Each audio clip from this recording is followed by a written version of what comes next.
오늘 미국 증시 3대 지수 모두 상승했습니다만 지금 이 주요 증시 흐름과 함께 6월의 FOMC 이후의 변화 이런 내용들 신인규 기자가 지금 준비를 했습니다. 이어서 전해주시겠습니다.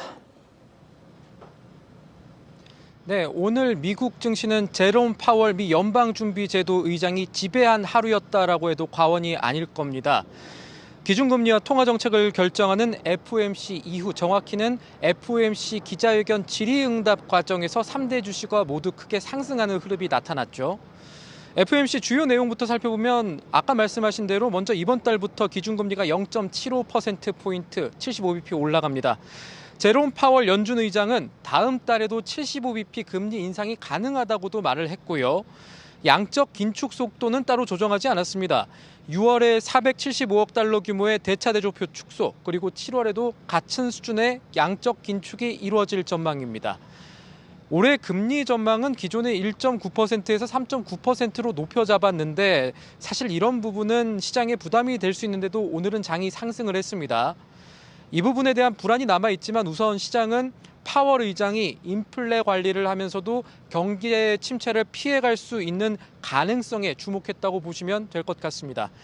생방송 조금 전에 저희가 유튜브 채널 한경글로벌 라운지에서 FOMC 통역 생중계를 직접 해드렸었죠. 파월 의장은 물가가 이 고공행진을 하고 있는 상황에서도 경제 낙관론은 유지했습니다. 물가 관리 목표치인 PCE 2%도 그대로 놔뒀고요. 1시간 가까이 이어진 기자회견 질의응답 과정에서는 주목할 만한 답변들이 좀 나왔습니다. 파월 의장의 말을 좀 소개해드리면요. 우선 양적 긴축을 한다고 해도 시장 유동성 문제가 발생할 것으로 볼 이유가 현재로서는 없다. 또 연착륙이 가능하다. 이렇게 시장을 안심시키는 발언을 주로 했고요.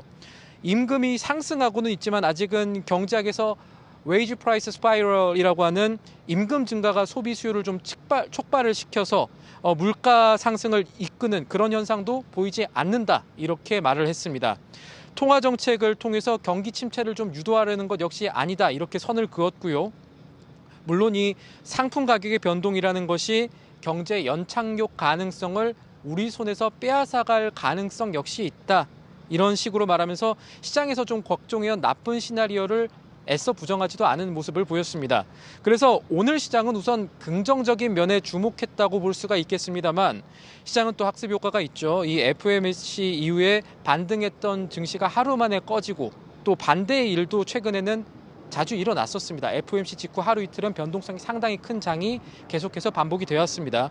그래서 오늘의 상승이 내일의 상승으로 이어질 것이라고 섣부르게 단정하기는 좀 어려운 부분, 특히 6월의 점도표를 보면은 올해 금리 전망이라는 것이 석 달 사이에 크게 높아졌다는 것, 이런 부분들도 염두에 두셔야겠습니다.